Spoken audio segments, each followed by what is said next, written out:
Buenas tardes, ¿cómo les va?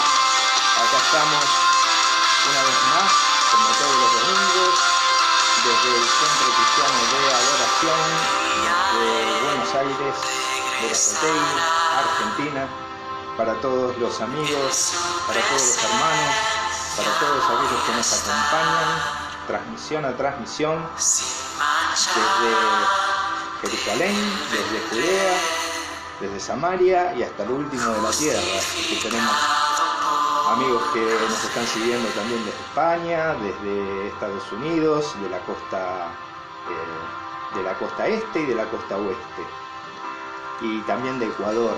Así que bueno, les mandamos saludos desde acá. Les decimos que como siempre las reuniones que tenemos son los días martes, jueves, sábados y domingos, siempre a las 19:30 horas. El jueves con nuestro ministro de alabanza, Gustavo Cisneros, que siempre nos trae esas preciosas canciones y también algunas alguna palabra de mucha edificación. Los jueves ¿sí? Nos encontramos con las hermanas, ¿sí?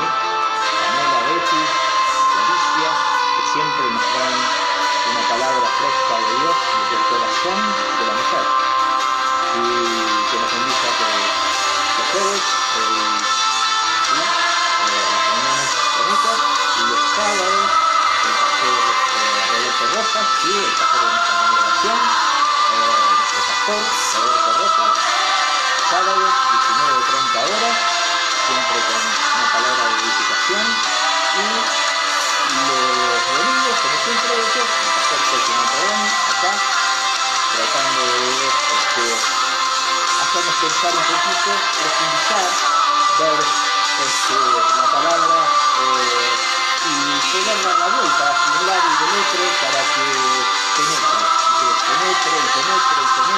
¿sí? Porque lo único que a nosotros nos satisface, nos llena y nos va a cambiar, ¿sí? Es acercarnos a Dios a través de la palabra. Bueno, veo que se van ahí conectando. Está con nosotros ahí Betty, te saludo. La música tapa la voz, me dice. Bueno, es que yo quería esta canción, ¿sí? Que pudiera... Espera, habla que si pudiera quieres. Can you understand what I'm saying? Pero bueno, And if you la vamos a sacar. can you answer me? Si haces Ahí está. La vamos a sacar, porque justamente esta canción que decía que Jesús pronto volverá y que Él va a volver y nosotros lo vamos a esperar y estaremos tranquilos porque estamos justificados por la fe. Así que sin más vamos a entrar en la palabra de hoy, partiendo ¿sí? Desde Mateo 24, que venimos, ¿no? Con tiempos finales, tuvimos tiempos finales 1, 2 y 3, y también desde la redención del psiquismo para entender que estos tiempos son tiempos difíciles y Jesús lo profetizó. Profetizó que iban a pasar estos tiempos, que íbamos a tener estos tiempos de absoluta dificultad, y que estaba escrito y que era necesario que así pasara. Y que nos íbamos a dar cuenta que íbamos a estar en estos tiempos básicamente porque iba a ser muy difícil poder vivir. Iba a ser muy difícil poder vivir. ¿Por qué? Porque el ser humano, al ir constantemente contra su propia naturaleza, va dejando de ser humano. Cada vez es menos humano. En el Apocalipsis dice que aumentará la ciencia, ¿sí? La ciencia aumentará desmedidamente, pero involucionará justamente en nuestra humanidad. Cada vez somos menos humanos. ¿Y eso en qué se ve? En que el ser humano, en lugar de amar, en lugar de respetar, en lugar de aprender a vivir en disenso, en lugar de alguna manera ayudar, ser solidario con el otro, cada vez es más egoísta, cada vez es más violento, cada vez razonamos menos, cada vez nos enojamos más y eso hace que las relaciones entre los seres humanos cada vez se hagan más difíciles. Entonces Jesús advirtió sobre esto y después dice, bueno, es necesario que pasen todas estas cosas. Mateo 24, es necesario que pasen todas estas cosas. Y en el versículo 14 nos dice, y será predicado este evangelio del reino, en la versión que yo tengo, que es Latinoamérica, ¿sí? Mi versión Latinoamérica, que es una versión católica, ¿sí? Y es una de las mejores traducciones que hay acá, y digo, la tengo, me la regaló un seminarista salesiano en 1982 en Ecuador, que él vino al barco y nos comentó, bueno, se acercó a mí y me dice, yo quiero aprender más de esto. Pero yo dice, vos sos un seminarista y estás en la orden de los salesianos. Sí, pero yo veo algo que yo no tengo en ustedes, dijo. Bueno, fuimos a compartir a nuestra cabina y a mi cabina y pasé 10 días con él y compartimos la escritura nada más. Hasta que él entendió que lo que a él le faltaba, él tenía el conocimiento, pero lo que él necesitaba era conocer a Jesús. Y allí en esa cabina él entregó su vida a Jesús y revolucionó su vida y revolucionó su ministerio. Después, en la orden de los salesianos, como él predicaba a Jesús y predicaba el Evangelio y parece que ahí, bueno, tenía algunas dificultades, lo terminaron echando y me mandó una carta a los 2 años que, bueno, era un pastor pentecostal en ¿cómo es que le llaman ellos? En el valle, en los campos, ¿sí? Era en una zona rural donde él estaba, ¿sí? Pero ya me escribía como pastor pentecostal. Así que bueno, pero la Biblia es buenísima, así que yo la sigo usando desde aquel momento, desde más o menos septiembre, octubre de 1982. 38 años que esta Biblia me acompaña. Así que, entonces dijo, y será predicado este evangelio hasta lo último de la tierra, y entonces vendrá el fin. Y entonces yo vengo haciendo mucho énfasis en que pensemos que dice, será predicado este evangelio del reino, no cualquier evangelio del reino, este evangelio del reino, a todas las naciones, y entonces será el fin. Y para que venga el fin tenemos que llevar un mensaje. Y tenemos que llevar un mensaje que, como vimos, que dijo el apóstol Pablo, es dinamita. Pero para eso tenemos que conocer bien el mensaje. Porque la estrategia preferida de Satanás es cambiar el mensaje. Con que nos cambie una coma, un tilde, un énfasis, una cosa, y empecemos a predicar cualquier cosa, ¿sí? Satanás nos habrá desestabilizado. Muchos se preguntan, ¿por qué las personas ahora no tienen conversiones tan traumáticas y tan espectaculares como antes? ¿Por qué parece que ahora el evangelio, tienen un evangelio light? Y yo les pregunto, ¿no será que tal vez estamos predicando un evangelio light? ¿No será que tal vez para convencer y para agradar a las personas estamos dejando de predicar justamente la palabra que es dinamita? Y nadie dijo que va a ser siempre agradable.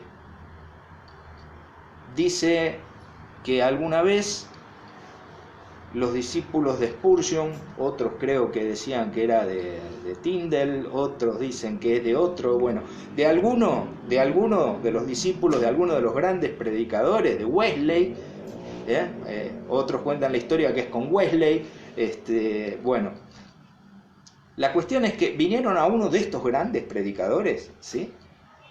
Sus discípulos, y entonces él los manda a predicar. Y cuando vuelve, ¿sí?, uno a uno, les va preguntando, ¿hubo alguien que se convirtió? No, le dijeron. ¿Hubo alguien que se enojó? No, entonces no predicaste el Evangelio. Porque cuando predicas el Evangelio, o la gente se convierte, o la gente lo rechaza y se enoja, ¿sí? Porque no le gusta que le digas esto. Y muchas veces, como en la época de Noé, ¿sí?, dejamos de predicar la palabra de Dios, lo que Dios nos mandó a predicar. ¿Por qué? Porque entonces lo que ocurre es que se burlan. Y yo pienso que la burla es contra mí, o pienso que el enojo es contra mí. No, no es contra mí, el enojo es contra Dios. La burla es contra Dios. Porque vos predicás la palabra de Dios, y lo que ellos rechazan no es a vos, es al mensaje.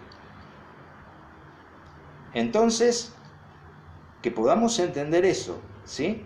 Cuando nosotros predicamos, por lo general, la gente se convierte o la gente se enoja, ¿sí? O nos saca corriendo o se burla, ¿eh? Lo que no puede pasar es que se mantengan indiferentes.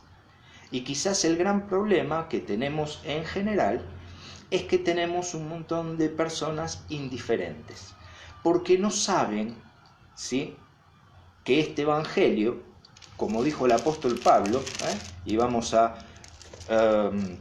Romanos capítulo 1, en el versículo 16, dice: pues yo no me habría de avergonzar de esta buena nueva, porque yo no me avergüenzo del Evangelio, dice el apóstol Pablo, que es fuerza de Dios con el fin de salvar a todo el que cree, primero a los judíos y luego a los griegos. Esta buena nueva nos revela cómo Dios hace justos a los hombres por la fe y para la vida de la fe. Como lo dijo la Escritura, el justo vivirá por la fe. Entonces, ¿para qué es el Evangelio? Para salvación de todo aquel que cree. Para salvación de todo aquel que cree. Pero más de uno nos pregunta, ¿salvación de qué? ¿Salvarme de qué? ¿De qué me tengo que salvar? Bueno, justamente del juicio de Dios. Pero quizás nosotros o no creemos en el juicio de Dios, o pensamos que el juicio de Dios no va a venir nunca, o en su defecto, ante la burla del otro que dice esos son cuentos de ancianas, nosotros vamos para atrás. Y nos olvidamos que en el mensaje hay dinamita. Porque este Evangelio es fuerza de Dios, dice mi versión, poder de Dios, dice la versión Reina Valera, dunamis de Dios, dinamita. Entendamos que en el mensaje está la dinamita, ¿sí? Después respaldalo con tu vida además, ¿sí? Pero ese es el proceso de la santificación. En la medida que te comprometas más, lo vas a poder respaldar más con tu vida. En la medida que vos salgas corriendo y tengas vergüenza y te avergüences del Evangelio, entonces jamás lo vas a respaldar con tu vida, porque en realidad ya partís de la premisa equivocada. Te estás avergonzando de la palabra de salvación y de la palabra que tiene dinamita justamente para salvar a los otros. Si vos te avergonzás, nunca lo vas a respaldar con tu vida, pero no esperes a respaldarlo con tu vida si no te avergonzás. Lo primero es, no te avergüences del mensaje, porque es poder de Dios. ¿Para qué? Para salvar, primero, ¿no? Y después dice que en este Evangelio, esta buena nueva, nos revela cómo Dios hace justos a los hombres por la fe y para la vida de la fe. Como dijo la Escritura, el justo por la fe vivirá. Entonces, este mensaje tiene dos características fundamentales. La primera, que es para salvar. La segunda, en este mensaje se explica cómo Dios se revela para hacer justos a aquellos que estaban condenados y que necesitan salvación. Esto nos está diciendo el apóstol Pablo acá. Acá nos está hablando totalmente de lo que Dios hace. De lo que Dios hace. Y los primeros 10 capítulos de Romanos vamos a ver cuál es la parte de Dios. pero vamos a ir viendo que de nosotros lo que requiere son actitudes. Para poder predicar el mensaje, ¿sí? Tal como soy, cantábamos antes, dice Jesús, así podés ir a predicar. Hay un solo requisito, que no te avergüences. Que no te avergüences. Que no te avergüences de la palabra, que no te avergüences del mensaje, porque vas a transmitir lo que Dios hizo por vos y lo que hizo por el mundo. Entonces, ¿cómo te vas a estar avergonzando de eso que te cambió la vida a vos? Pero lo que te cambió la vida es Dios. No que ahora tenés un trabajo, o que te sanaste de una enfermedad, o que tenés más ingresos, o que tenías un problema familiar y ahora no lo tenés, ¿entendés?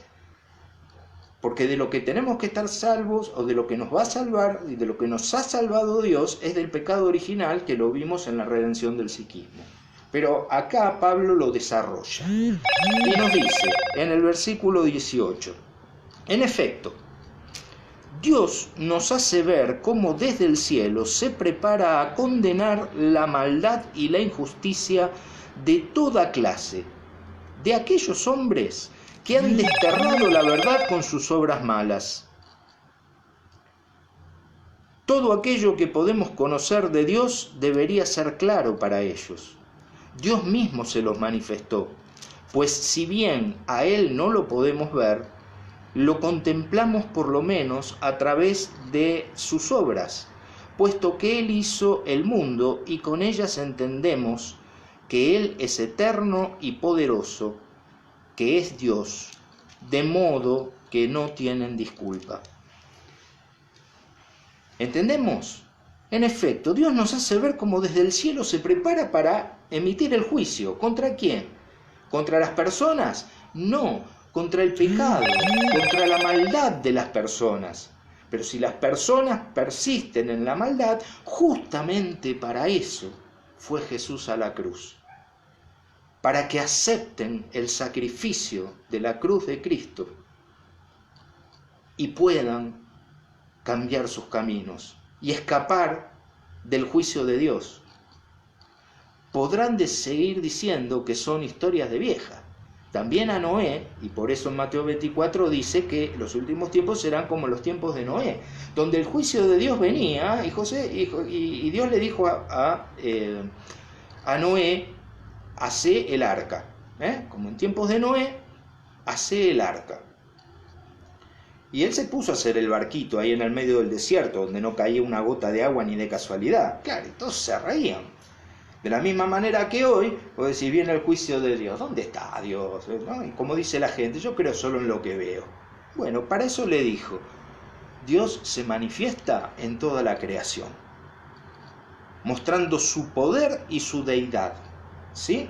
Su poder para hacer el mundo y su deidad, su divinidad para la sabiduría con la que hizo el mundo. De modo que no tenés excusas. Si vos creés en lo que ves se refleja la gloria de Dios. Así que no hay excusa. Entonces, en el Evangelio lo que se revela es que viene el juicio de Dios porque los hombres amaron más las tinieblas que la luz, como dijo Jesús en Juan 3:18. Amaron más las tinieblas que la luz porque sus obras eran malas. Y el problema del hombre es que desde el principio, como vimos en la redención del psiquismo, desde el principio aparecen los mecanismos de defensa de la mente, porque el pecado original lo primero que hizo fue destruir la mente y hacer que en lugar de seguir eligiendo las cosas que nos hacían bien, empezamos a elegir las cosas que nos hacían mal, o sea, el pecado. Y por lo tanto, el corazón del hombre va de continuo al mal. Y se va deteriorando, y se va deteriorando, y se va deteriorando. Hasta el punto en que el hombre ha perdido la sensibilidad ante la maldad. Ni siquiera empieza a sentir ni culpa ni vergüenza por la maldad que permanentemente hace. Y sigue diciendo, no, yo soy bueno. ¿Por qué? Porque están operando los mecanismos de defensa y no está el concepto de la redención del psiquismo, del aparato psíquico tal y cual como Dios lo hizo en el principio. Entonces, ahora vamos a ver cómo pasa esto de la degradación del ser humano.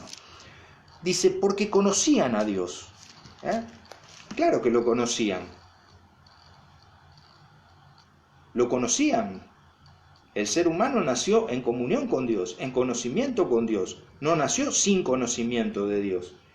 Porque conocían a Dios, pero no lo glorificaron como le corresponde, ni le dieron gracias.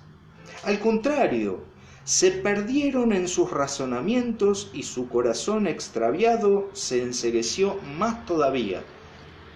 Se perdieron en sus razonamientos. Es lo que decía, ¿no? Está muy claro, expresado. Si quieren compren el libro, aprovecho paso el chivo. En la redención del psiquismo está claramente explicado cómo, ¿sí?, un aparato psíquico en armonía perfecta y en comunión perfecta, ¿sí?, por el pecado se rompe, y a partir de ahí aparecen todos los mecanismos de defensa, y el hombre, en lugar de elegir lo que le hacía bien y gozar con lo que le hacía bien, empezó a elegir lo que le hacía mal y a gozar de manera masoquista en el dolor con aquello que le hace mal, ¿sí? Entonces, desde la fe lo resolvemos ahí, y si no, se vienen al consultorio, y cuando vienen al consultorio, ahí trabajamos, ¿sí?, sobre esto, que es lo que le pasa a todo el mundo, ¿sí? En un proceso terapéutico, ¿qué hacemos? Y justamente restaurar esto, que las personas dejen de elegir lo que les hace mal y que empiecen a gozar con aquello que les hace bien. Pero básicamente, ¿por qué? Porque se envanecieron en sus pensamientos. Se envanecieron en sus propios pensamientos, y esto no es bueno. Y esto no es bueno. ¿Por qué? Porque nuestra mente es pequeña y limitada. ¿Por qué crees que es así? Nuestra mente es pequeña y limitada, ¿sí? Entonces es mejor tener la mente de Dios. Y cuando nosotros por la fe aceptamos a Jesús, también nuestro psiquismo se restaura, y también con la salvación viene la redención del psiquismo y la posibilidad de volver a tener la mente de Cristo. ¿Para qué? Para poder volver a elegir lo que nos hace bien y vivir la vida de Dios. Entonces, pretendían ser sabios cuando hablaban como necios. Cambiaron la gloria de Dios inmortal por imágenes con forma de hombre mortal, de aves, de animales y de serpientes. Por eso Dios los entregó a sus malos deseos. Dios no lo castigó. Libre albedrío. ¿Qué dice? Dios los entregó, los dejó. Hagan lo que quieran, muchachos. ¿Quieren seguir viviendo así? Vivan así, no hay ningún problema. Pero así se están destruyendo. Y se quejan, y después le echan la culpa al mundo, le echan la culpa a los gobiernos, le echan la culpa a los otros, le echan la culpa a Dios, ¿sí? Pero el tema es que si ustedes siguen viviendo de esta manera, estas son las consecuencias. Por eso Dios los dejó a sus malos deseos, para que se hagan cargo de su vida y de sus acciones. Dejen de echar la culpa a otro y empiecen a mirarse a ustedes mismos, les dijo Dios.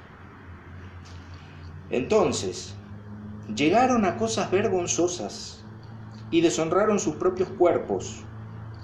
Han cambiado al Dios de verdad por la mentira y han adorado y honrado a seres creados prefiriéndolos al Creador. Lo primero que empiezan a tener, ¿sí?, cuando se rompe la mente, que empiezan a pecar contra su propio cuerpo. Y aparte de acá de empezar los pecados de la muerte, de la mente, empiezan los pecados del cuerpo, que vamos a ver sobre el final, que no son los más importantes. Pero el ser humano integral se dañó cuando el ser humano, ¿sí?, cuerpo, alma y espíritu, se dañó por el pecado cuando decidieron apartarse de Dios y seguir viviendo su vida sin estar conectados a la fuente de la vida y sin seguir las recomendaciones del manual del fabricante para ver cómo teníamos que vivir en este mundo. ¿Sí? Yo mucho tiempo trabajé en el rubro de los seguros y con las garantías de electrodomésticos, garantías de automóviles, garantías, ¿sí? La garantía es la garantía del fabricante. Y miren, cuando Dios hizo el mundo y nos dio el mundo a nosotros, que nos lo regaló, igual nos los dio con garantía. La garantía del fabricante que traía todas las especificaciones, ¿no? Y es esta, la santa palabra, Esta acá, lo firmó y lo escribió, ¿para qué? Para que diga, mira, el mundo funciona de esta manera. Si vos al mundo, ¿sí? Si vos funcionás de esta manera, vas a tener dicha, felicidad, vida eterna, todo va a ser una maravilla. Ahora, si vos querés usarlo como a vos te parece, es como el lavarropas, ¿viste? Vos compraste un lavarropas y la garantía sirve en tanto y en cuanto vos sigas las recomendaciones del fabricante. Si vos no seguís las garantías del fabricante, entonces las recomendaciones del fabricante, entonces se te rompe el lavarropa y la garantía no te va a cubrir. Después la gente se enoja, no, esto es un robo, es un curro, es esto, ¿no? Y si vos no seguiste las garantías del fabricante, las recomendaciones de acá. Si le tiraste adentro cosas que te rompieron el motor o que rompieron el rotor, ¿sí? Ahí dice claramente que lo que había que poner en el lavarropa era ropa y utilizar determinado jabón y hacer determinadas cosas y manejarlo de determinada manera. Entonces, ¿por qué razón te quejas contra el producto y contra el fabricante si en definitiva a vos te dieron un producto y por hacer lo que se te dio la gana lo terminaste rompiendo y destruyendo? Bueno, eso es lo que hacemos nosotros con el mundo. Y eso es lo que nosotros hacemos después, que nos quejamos contra el mundo, contra la gente y contra Dios. Cuando siempre el problema está en el hombre. Siempre el problema está en el hombre. Y nosotros permanentemente invertimos la carga de la prueba. Entonces, han cambiado al Dios de verdad por la mentira. Cambiaron la verdad por la mentira. Hemos cambiado la verdad por la mentira. Y esto lo hicimos todos. Después nos va a decir el apóstol Pablo. Prefiriendo al Creador. Bendito sea Él por todos los siglos. Por eso Dios permitió que fueran esclavos de sus pasiones. ¿Se dan cuenta que Dios no castiga?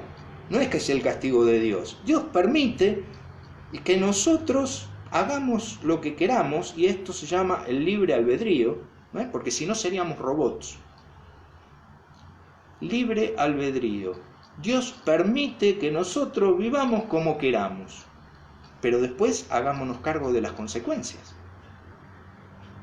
Él nos dice, mire, no es por acá, vos querés ir por ahí, anda por ahí, pero después no te quejes. Asumí que vos hiciste lo que querías, bueno, ese es el resultado. Si no te gusta el resultado, cambialo. Pero no vengas a decirle a Dios, no, Dios, vos te equivocaste. No, si vos hiciste lo que querías. Entonces, por eso Dios permitió que fueran esclavos de sus pasiones vergonzosas. Sus mujeres cambiaron las relaciones sexuales normales por relaciones contra naturaleza. Igualmente los hombres, abandonando la relación natural con la mujer, se apasionaron unos con otros, practicando torpezas varones con varones, recibiendo en sí mismos el castigo merecido por su extravío. Fíjense que esta aversión al pecado sexual, ¿sí?, lo llama torpeza, y que reciben en sí mismos el pago por su extravío. Despreciaron a Dios al no tratar de conocerlo según la verdad. Y Él, a su vez, los abandonó a su corazón sin conciencia, que los llevó a cometer toda clase de torpezas. Por ello andan llenos de injusticia, perversidad, codicia, maldad, rebosantes de envidia, crímenes, peleas, engaños, mala voluntad, chismes, calumnian, desafían a Dios, son altaneros, orgullosos, farsantes, hábiles para lo malo, se rebelan contra sus padres, son insensatos, desleales, sin amor, despiadados, conocen las sentencias de Dios, que declara dignos de muerte a quienes obran de esta forma, pero a pesar de eso lo hacen y aplauden a quienes lo hacen. Y fíjense una cosa, ¿sí? Y estamos terminando. Fíjense una cosa. Cuando se acuerdan de la degradación del hombre del capítulo 1 de Romanos, en general, lo que resaltan es el problema de la homosexualidad, hombres con hombres, mujeres con mujeres, que es la causa de la degradación de la humanidad. El ser humano no estaba diseñado para la homosexualidad, pero la homosexualidad es una consecuencia del pecado, es una consecuencia de apartarse de Dios, ¿sí? Pero como toda la humanidad se apartó de Dios y viene del pecado original, entonces es algo, ¿sí?, que nosotros los psicólogos lo podemos entender mucho más porque entendemos cómo se forma. No es que se nace, sino cómo se forma y cuándo se forma. Y yo cada vez en el consultorio encuentro más, ¿sí? Encuentro más y más cristianos. Entonces, no es algo que no te puede pasar, por eso la homofobia, por eso esto, porque sabemos que nos puede pasar. Pero el apóstol Pablo acá nos dice que despreciaron a Dios al no tratar de conocerlo según la verdad, y Dios los abandonó para cometer toda clase de torpezas. Y acá ya no nos habla de el pecado contra el cuerpo, sino el pecado que sale de la mente y que destruye a la humanidad. Y dice, por eso ellos, ¿quiénes? ¿Los homosexuales? No, todos. Andan llenos de injusticia, perversidad, codicia. Escuchá, porque alguna de estas te va a pegar, como alguna de estas me pegan a mí. Alguna te va a pegar, ¿sí? Dejemos de mirar para afuera, empecemos a mirar para adentro, porque vamos a ver entonces por qué necesitamos la salvación. Porque todos necesitamos la salvación. Y la salvación, ¿sí?, es por la fe, porque nosotros no la podemos alcanzar, por la fe en el sacrificio de Cristo en la cruz. Jesús fue a la cruz porque nosotros no podíamos pagar el precio de nuestra salvación. Por lo tanto, Él, con su sacrificio, paga por cada uno de nosotros. Y entonces, por la fe en lo que Jesús hizo, somos justificados. ¿Sí? La fe nos justifica. La fe nos justifica, no nos hace buenos. La fe no nos hace buenos. La fe nos hace justos. Nos hace merecedores de un perdón o adjudicatarios de un perdón que no merecíamos. Entonces, entender esto, porque a veces creemos que por la fe sacamos chapa y patente de buenos, y no somos buenos. La fe no nos hace buenos, la fe nos hace justos. Es una posición legal, porque el bueno pagó por mí, para que yo no fuera condenado.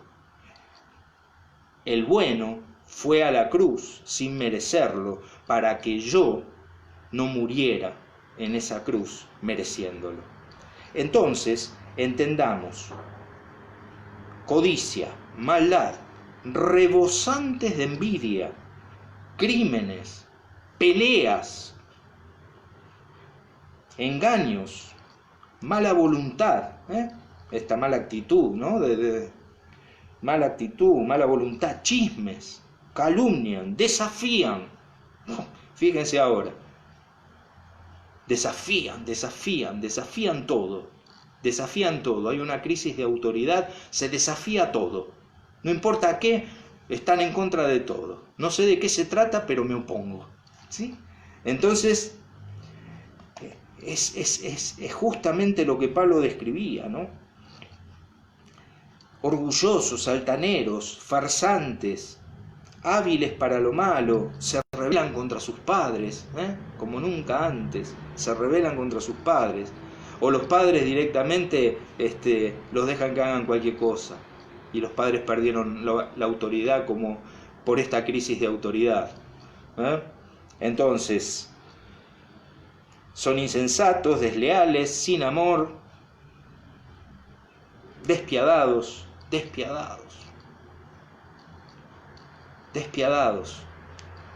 Que quede esta palabra. Conocen las sentencias de Dios que declara dignos de muerte. Y saben, Dios declara dignos de muerte a quienes obran de esta forma, pero a pesar de eso, lo hacen y aplauden a quienes lo hacen. Esta es la diferencia del justificado por la fe. Esta es la diferencia de aquel que acepta a Jesús, que no se complace en esto, que entiende que le pudo haber pasado también, que entiende que viene de ahí, que entiende que quizás tiene que luchar con eso, pero no se complace en eso, no goza con la maldad. No goza con la maldad. ¿Qué te hace bueno? Gozar con lo bueno. Y cuando está lo malo, no gozas. El malo, a diferencia, goza con la maldad. El malo goza con ver mal al otro. El malo goza, ¿sí?, de robarle a un ancianito o una anciana y molerlo a golpes y lastimarlo. Goza más de eso, porque es malo. Pero el bueno, el que ha sido rescatado, el justificado por la fe, ese no va a gozar de la maldad, de ningún tipo de maldad.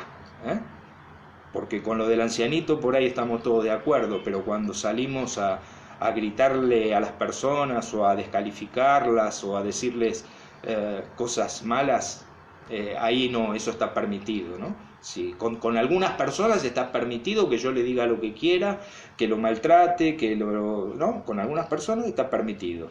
No, eso no. Ese es el mecanismo justamente del que advierte Pablo, que dice en el 2, del 1 al 3, y sí terminamos, y discúlpenme si me pasé un poquito.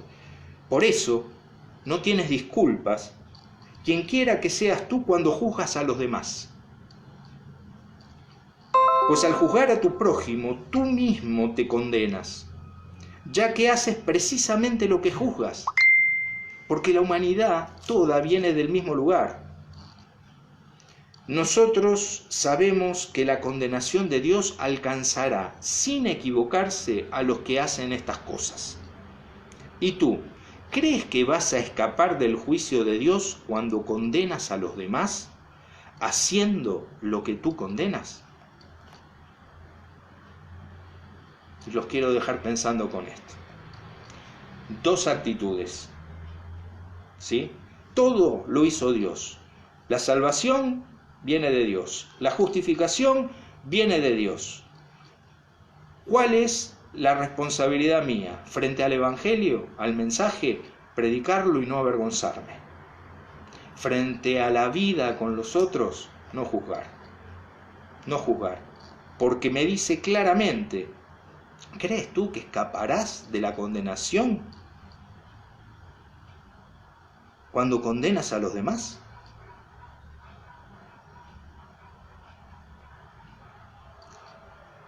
Entonces, cuidado con esto. Este es el mecanismo de la proyección, uno de los mecanismos que viene de la caída, ¿sí? La proyección, ¿qué es lo que hace? Que yo pongo en el otro lo que no quiero ver en mí. Y quizás no que lo haga, pero sí siento culpa porque tengo el deseo de hacerlo, un deseo inconsciente. Y entonces yo pongo en el otro la carga de la culpa o la carga del pecado que no quiero ver en mí mismo. Por eso el apóstol Pablo advierte, miren, les hago una descripción, ¿qué le pasa al hombre cuando se aparta de Dios? Pero ojo con el mecanismo de defensa de la proyección. ¿Por qué? Porque vas a pensar que vos sos bueno y el otro es malo. Entonces vos sos bueno, el otro es malo, entonces vos lo podés juzgar, lo podés condenar. Y vuelvo a repetirte, la salvación, la fe, la salvación por la fe no te hace bueno. Por la fe te hace justo. Justificados, pues, por la fe, tenemos paz para con Dios en Cristo Jesús. Hasta acá llegamos. Que Dios los bendiga. El próximo martes, Gustavo, ¿sí?, nuestro ministro de alabanza, de adoración, nos va a estar deleitando y vamos a seguir, ¿sí?, compartiendo las grandezas de Dios. Las grandezas de Dios. Deseo para ti una semana bendecida. Deseo para ti una semana espectacular. Sabiendo que sos justificado, no te avergüences del Evangelio. No te avergüences. Salí y contale a otros esta buena nueva de salvación. Porque es la única manera de que cambiemos el mundo. Para cambiar el mundo, lo tenemos que cambiar de adentro para afuera, no de afuera para adentro. Y de adentro para afuera se cambia siendo justificados por la fe. Que Dios los bendiga, un gran abrazo, los quiero mucho y nos estamos viendo en la próxima transmisión. Dios los bendiga.